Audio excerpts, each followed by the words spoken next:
علیکم سامعین، 13 شعبان المعظم کی تاریخ شروع ہو چکی ہے، 23 فروری ہے۔ خبر کا عنوان ہے سپریم کورٹ اور مفتی تقی عثمانی دامت برکاتہم کا اظہار خیال۔ وہیں سے حافظ عزیز احمد کی تفصیلی رپورٹ پیش خدمت ہے۔ بسم اللہ الرحمن الرحیم، نحمدہ و نصلی علی رسولہ الکریم۔ محترم جناب ڈاکٹر عمیر محمود صدیقی، رکن اسلامی نظریاتی کونسل پاکستان، السلام علیکم ورحمۃ اللہ وبرکاتہ۔ آپ نے سپریم کورٹ کے فیصلے مبارک احمد بنام ریاست جاری کردہ 6 فروری 2024 کے بارے میں استفسار فرمایا ہے۔ ایسا ہی سوال میرے پاس متعدد دوسرے حضرات کی طرف سے بھی موصول ہوا ہے۔ چونکہ اس فیصلے کے بارے میں مختلف آراء سامنے آ رہی ہیں، اس لیے میں نے اس کا گہری نظر سے مطالعہ کیا ہے اور اپنی رائے ذیل میں پیش کر رہا ہوں۔ اس فیصلے کے 2 حصے ہیں۔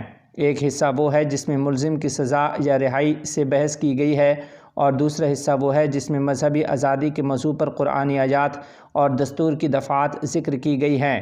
ان دونوں حصوں کے بارے میں الگ الگ بات کرنا ضروری ہے۔ پہلا حصہ۔ پہلے حصے کی حقیقت یہ ہے کہ ملزم پر 3 مختلف دفعات کے تحت مقدمہ چلایا گیا تھا۔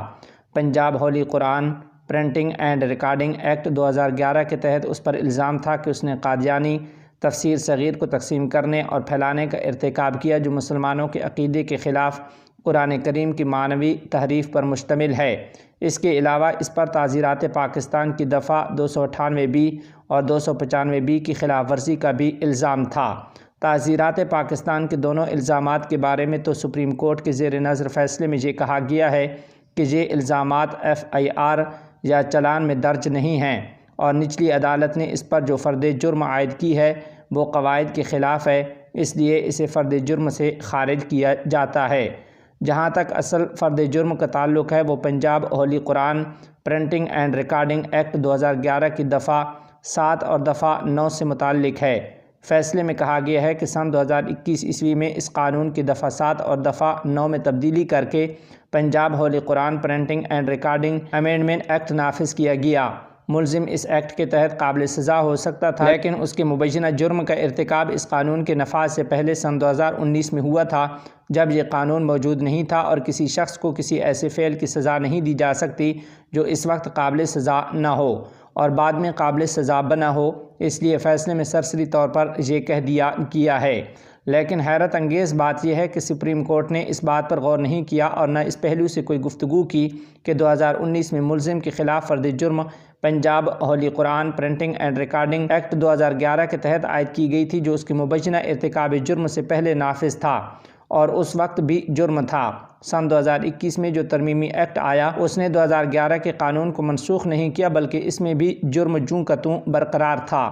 الفاظ بھی تقریباً وہی تھے جو 2011 کے الفاظ ہیں، صرف سزا بڑھائی گئی تھی۔ لہٰذا 2019 میں جس مبینہ جرم کی فرد عائد کی گئی، اس کے جرم ہونے پر کوئی فرق نہیں پڑا۔ زیادہ سے زیادہ یہ کہا جا سکتا ہے کہ اس جرم کی سزا 2021 کے قانون کی بجائے 2011 کے مطابق ہونی چاہیے۔ تفسیر صغیر مرزا بشیر الدین محمود کی تالیف ہے، جسے ٹویٹر پر معاذ اللہ خلیفۃ المسیح الثانی رضی اللہ عنہ لکھا گیا ہے، اور اس نے سورہ بقرہ کے شروع میں ہی وبالآخرۃ ھم یوقنون میں آخرت کا ترجمہ یہ کیا ہے، اور آئندہ ہونے والی موعود باتوں پر بھی یقین رکھتے ہیں۔ چونکہ ان کے نزدیک مرزا غلام احمد قادیانی مسیح موعود ہے، اس لیے انہوں نے قرآن کریم کے شروع ہی میں تحریف کر کے اپنے اس عقیدے کا اظہار کر دیا ہے۔ ظاہر ہے کہ جو شخص یہ نام نہاد تفسیر شائع کرے یا اس کی نشر و اشاعت کرے، وہ 2011 کے قانون کے تحت بھی مجرم ہے اور 2021 کے تحت بھی مجرم ہے، صرف سزا کا فرق ہے۔ لہٰذا یہ کہنا کہ ارتکاب جرم کے وقت یہ عمل جرم نہیں تھا کیسے درست ہو سکتا ہے، اس بارے میں فیصلہ بالکل خاموش ہے۔ عجیب بات ہے کہ 2011 کے قانون کو یکسر نظر انداز کر کے، جس میں سزا کم سے کم 3 سال اور زیادہ سے زیادہ سزا 7 سال تھی، 2021 کے بارے میں یہ تو کہہ دیا گیا کہ 2019 میں یہ کوئی جرم نہیں تھا، لیکن متبادل کے طور پر تعزیرات پاکستان کے ایک ترمیمی بل 1932 کا امکان ظاہر کیا گیا، جس کی سزا 6 مہینے تھی اور اس کا اس پر کوئی چارج ہی نہیں تھا، اور چونکہ ملزم 1 سال گزار چکا تھا، اس لیے اسے ضمانت پر رہا کر دیا گیا۔ دوسرا حصہ۔ یہ ساری ایک قانونی بحث تھی، لیکن زیر نظر فیصلے میں مذکورہ قانونی نکات سے یکسر صرف نظر کرنے کے علاوہ پیراگراف 6 سے لے کر پیرا 10 تک قرآن کریم کی بعض آیات اور دستور پاکستان کی بعض دفعات پر ایک عمومی بحث فرما دی گئی ہے، جس میں ہر شخص کو مذہبی آزادی ہونے اور دین میں زبردستی نہ ہونے پر زور دیا گیا ہے۔ اگرچہ اس حصے میں قادیانیوں کا نام نہیں لیا گیا، لیکن جس سیاق و سباق میں یہ بحث کی گئی ہے وہ قادیانیوں سے متعلق تھی۔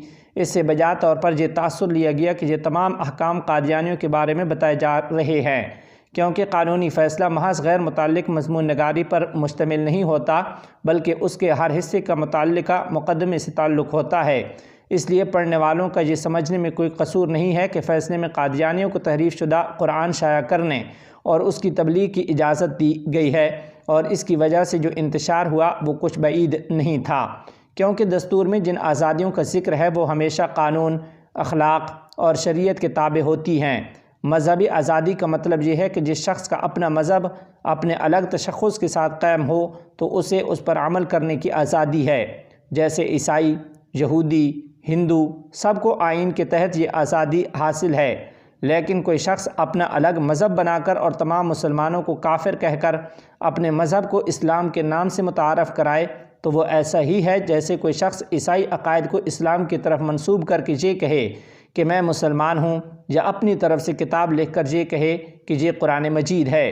جس طرح اسے یہ اجازت نہیں دی جا سکتی، اسی طرح قادیانیوں کو بھی مذہبی آزادی کے نام پر اسلام کا نہ نام استعمال کرنے کی آزادی دی جا سکتی ہے اور نہ ان کے تحریف کردہ قرآن کو تفسیر کے ساتھ شائع کرنے کی اجازت دی جا سکتی ہے، اور یہ بات الحمدللہ پاکستان کے آئین اور قانون میں پوری طرح واضح کر دی گئی ہے، جس کا فیصلہ میں کوئی حوالہ نہیں۔ نیز سپریم کورٹ کے لارجر بینچ نے ظہیر الدین وغیرہ بنام ریاست مطبوعہ 1993 SCMR 1718 میں ان قوانین کی تشریح ہمیشہ کے لیے طے کر دی ہے۔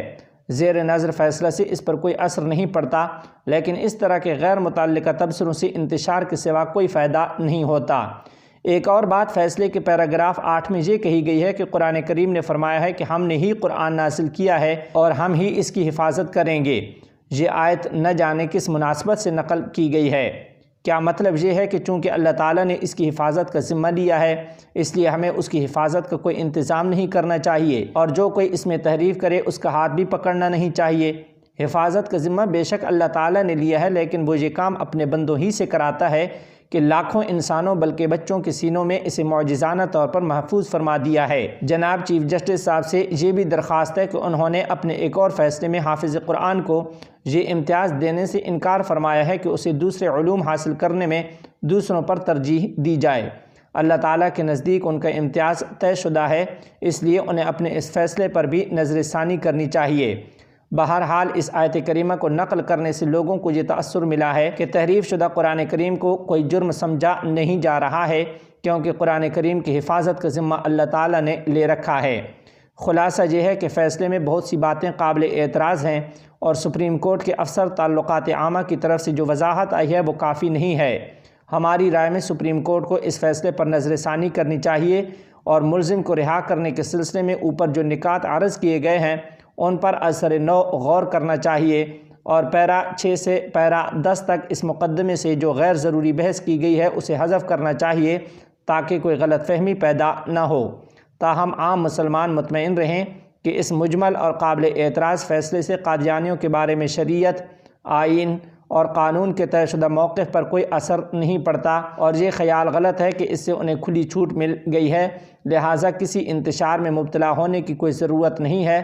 البتہ جناب چیف جسٹس صاحب کو ان گزارشات کو سنجیدہ لینا چاہیے اور ایسے اقدامات سے پرہیز کرنا چاہیے جس سے عوام میں انتشار پیدا ہو اور ان کی کافی وضاحت دینی پڑے۔ محمد تقی عثمانی، 12 شعبان المعظم 1445 ہجری، مطابق 23 فروری 2024 عیسوی۔